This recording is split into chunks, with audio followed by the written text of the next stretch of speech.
So all busy leaders and managers are just that, busy. It's hard for us to manage our time.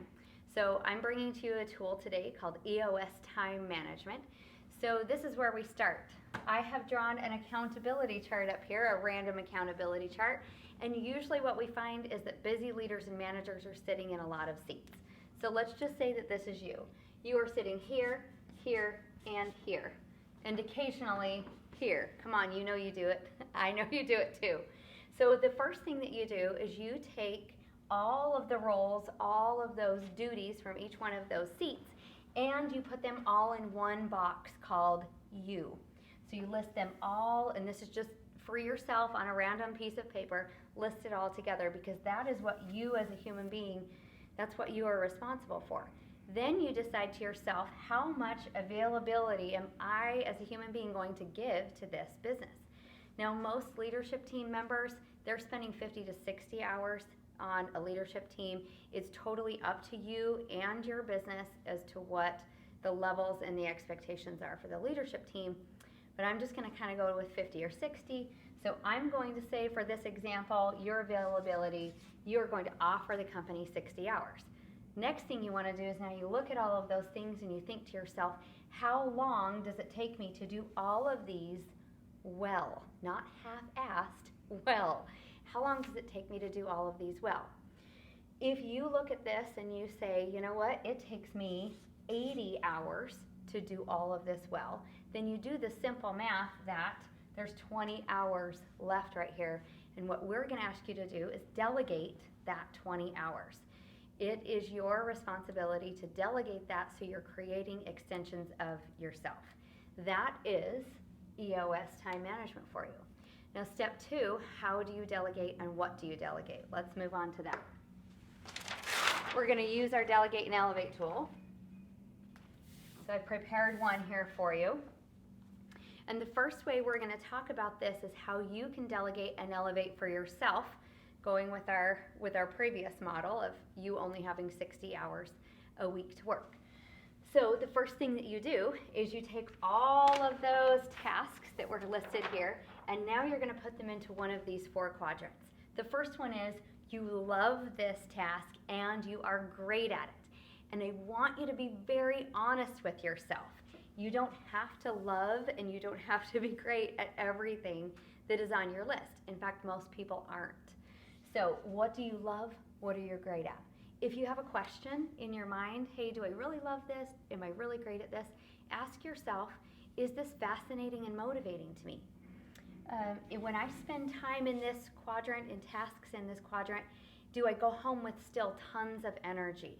Do these tasks feed me? Do I really, really love this? So put those tasks here. Next quadrant over here is I like this thing and I'm good at it. Now, a lot of your tasks might fall here, especially if you've risen to the area of leadership or the position of leadership, because you're excellent here. You like these things, you're good at these things. This is where people can depend on you. This is where people pay you money to sit in this seat. There's just one little trick with this quadrant. This is kind of advanced, but you can also find that you get trapped here. We call this the excellence trap. So sometimes you're so great at something that people, your boss, yourself, your spouse, your family, they keep you here because that's where the world really needs you. If you only stay here, then you never free up time to really step into your genius. This is what I like to call the genius quadrant. The genius quadrant. All right, moving down here then, there are going to be things in your to-do tasks, your tasks and responsibilities that you don't like, but you're still good at them.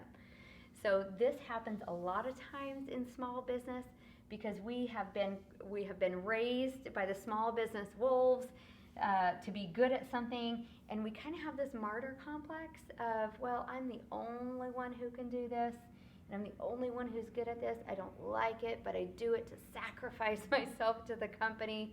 I'm going to ask you not to do that. Next quadrant over here is you don't like it, and you are not good at it.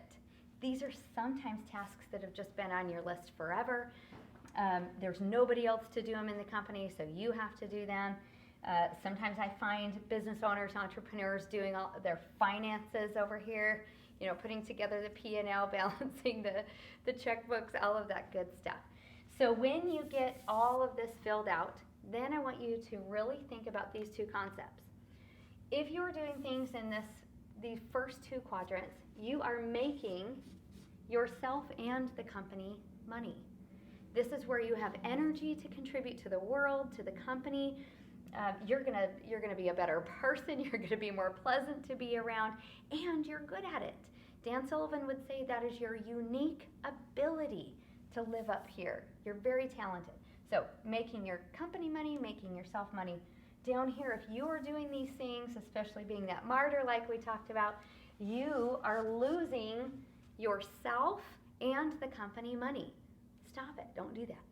So what do we do with these things here?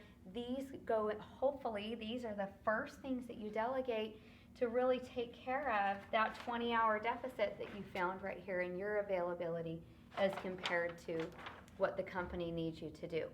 Find somebody else to delegate these to.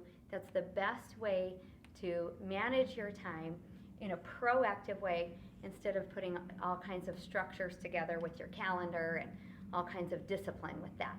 That's EOS time management and Delegate and Elevate.